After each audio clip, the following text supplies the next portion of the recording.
Hello guys, welcome back my channel Puja day. কেমন আছো তোমরা? আই হোপ কি তোমরা খুবই ভালো আছো, আর আমিও খুবই ভালো আছি।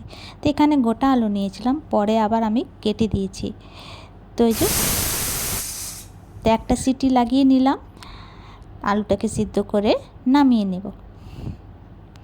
তো আজকে বানাবো আমি আলু পরাঠা আর একটা স্পেশাল চাটনি। তো তোমরা পুরো ভিডিওটা দেখতে থাকো। আর খেতে এত টেস্টি হয়েছিল, মানে কী বলবো, অনেক বেশি টেস্টি হয়েছিল।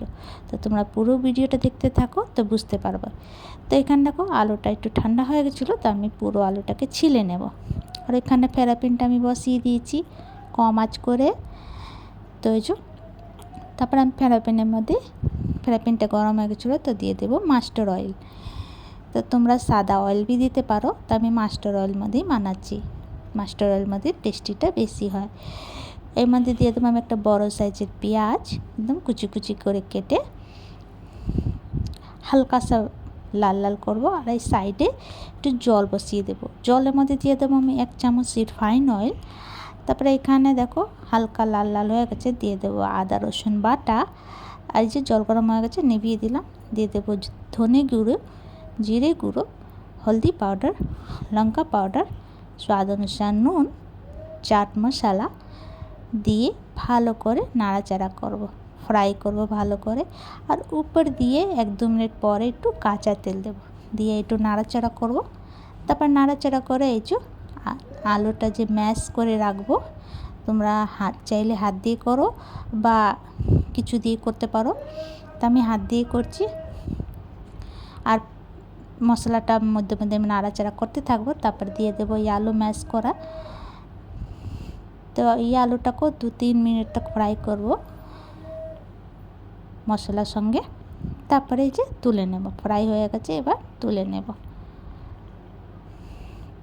এখানে মিক্সি জারের মধ্যে 2টো টমেটো দিয়ে দিচ্ছি বড় বড়। আর ফ্রাইপ্যানের মধ্যে আমি আবার মাস্টার অয়েল দিচ্ছি বেশি করে। আর এখানে আদা রসুন বাটা দিয়ে দিলাম। তারপরে টমেটোটা পেস্ট করে নিয়েছিলাম, এটা দিয়ে দিলাম। তারপর নাড়াচাড়া করব।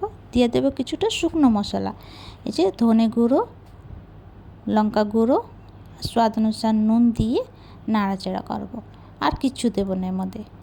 দিয়ে ভালো করে নাড়াচাড়া করব। হ্যাঁ, তেলের মধ্যে কিপটাবে না, তেল একটু দিতেই আছে। আর এখানে নিলাম আটার মধ্যে 1 চামচ চিনি আর স্বাদ অনুসার একটু নুন দিয়ে ভালো করে মিক্স করে নেব। আর যে জলটা গরম করেছিলাম তেল দিয়ে, ওই জলটা দিয়ে আটাটা সানবো। এটা দিয়ে কী হয়, আটাটা এত সফট হয়, মানে তুমি উলট পুলট করবে রুটি নিজে নিজে ছিঁড়ে যাবে। তো দেখো এখানে চাটনি হয়ে গেছিলো, এবার নামিয়ে নেব। আর দেখুন নিম্বু আমি গেড়ে দিয়ে দেব। ভালো করে মিলিয়ে এটাকে সাইডে রেখে দেব। আটাটাকে সেনে আমি রেখে দিয়েছিলাম আধা ঘন্টার জন্য। তো একদম সফট হয়ে গেছিলো। তো চলো এবার বেলে নিই।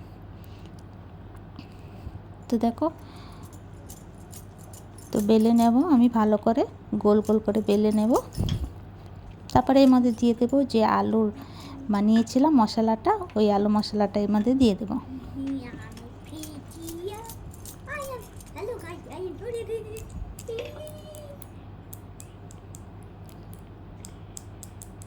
তারপরে এমনি করে ফোল্ড করে নেব, আবার বেলে নেব। আর এখানে আমি ফ্রাইপ্যানটা আবার বসিয়ে দিয়েছি গরম হওয়ার জন্য।